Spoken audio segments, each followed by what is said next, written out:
High fives, Ringo. Get out of here. High five. Bam.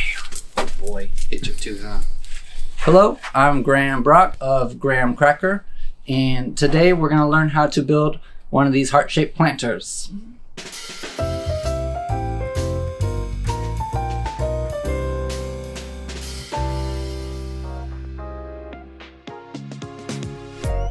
Pow, pow, pow, pow, pow, pow. Get them nails out of your fence boards.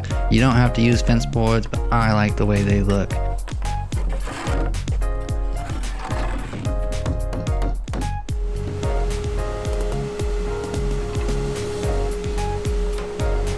I cut them boards down to 3.5 because I think that's what looks great, and so do the general public.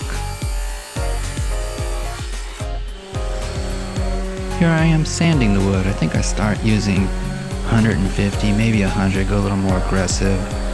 I just clean it up a bit so that way people aren't getting splinters, but I'd like to leave most of the color because the color makes the difference.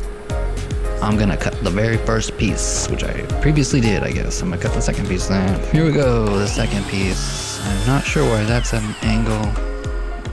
Oh, it's trash. I don't like that, the middle part where the fence board is gets all rotten. Get that out of here.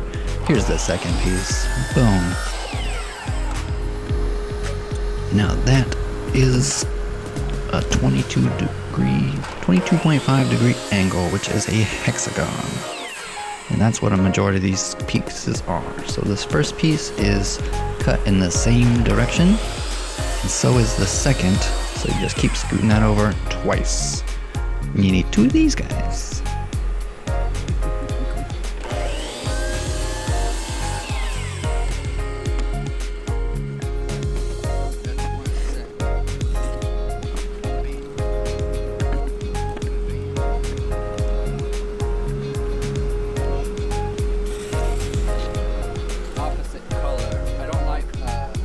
I'm cutting this at 6 inches. I like it to be flipped so that way the colors aren't the same. I'll show that shortly. But yeah, I also have it marked on my chop saw. That way I can do a bunch of these pretty rapidly. There we go. I like reclaimed wood versus the cut wood, if that makes sense. I hope it does. Here's a bunch of pieces. Here's a very powerful shot, pun intended. I'm just cutting down the 1/4 inch plywood. I want to say that's 3 3/4, but I'll be for sure in the blueprints. Maybe 3 7/8. I make a lot of these hearts, and I sell a lot of these hearts, and I think you will too. Whatever flea market or however we're gonna sell them. Right here, I'm showing that I'm scooting the table saw fence just to the other side of that 1/4 inch. And I also have it raised up just past a 1/4 inch.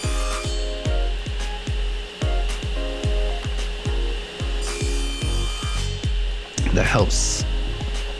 It gives the place for the glue somewhere to go. It gives it just a little bit more rigidity and strength. Now I'm cutting out the little dados for the 1/4 inch plywood to sit in, which will make more sense as you watch the rest of the video. Alright. Cutting the 1/4 inch pieces into triangles to fit into those 45 degree pieces. I like to show off how great I am at cutting things. Look at this guy. Wow, I know exactly where the blade's gonna be. Cool, bro. Ta-da! Impressed with myself. This is common. I work alone, so when I get to show somebody something. I like to flip these pieces. First of all, I like to stack them so that way you cut 2 at a time, and then I like to flip them over so you can get the very bottom piece not to blow out. You can kind of see on the upper piece right there where my thumb was. The edges like to blow out wherever the saw blade is going back. That's preventable, but who really cares? I like to sand off all those burrs. I'm not sure if that's what they're called, burrs. It's called a burr when it's metal, so maybe it's a burr when it's reclaimed wood. I sand those off because those can give you crazy splinters. or can give your future clients splinters, so get rid of them. Doesn't take that long. I just have like a piece of sandpaper glued to a board. Here I'm showing how I like the reclaimed wood versus the new wood or the first cut of the fence. So here's how I glue them up. I do glue and I use a glue brush, just a paint brush, something lying around. I keep this guy in water constantly. I do glue both sides because the wood glue absorbs so rapidly on this reclaimed wood. Just smart.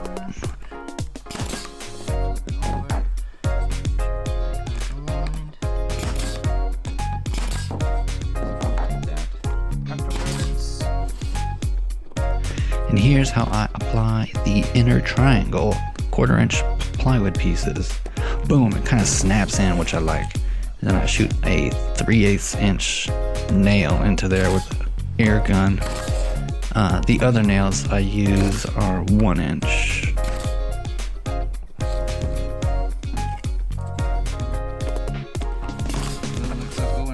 It does. Put together.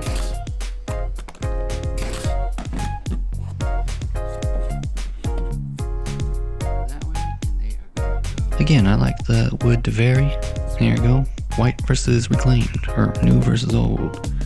Paint those together. And then this is how I nail them together. I use the very edge of a table, and then I shoot horizontally. Yeah, horizontally. And then, so those first two pieces were pretty key. So that's the very middle of the heart, which eventually gets a hole drilled into it.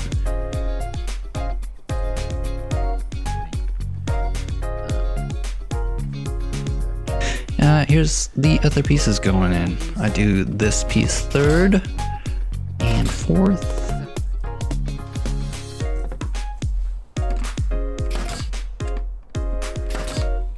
I did shoot it through, which is a bummer. It happens, but it's easily fixable. And you'll see how in just a second.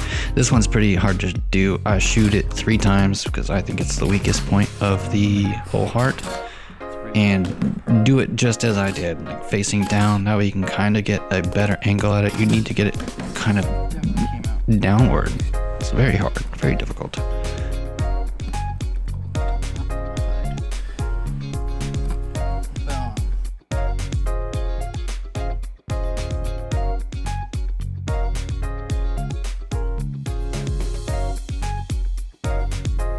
And those are the last couple of pieces, and everything gets glued on both sides. So I'm doing that.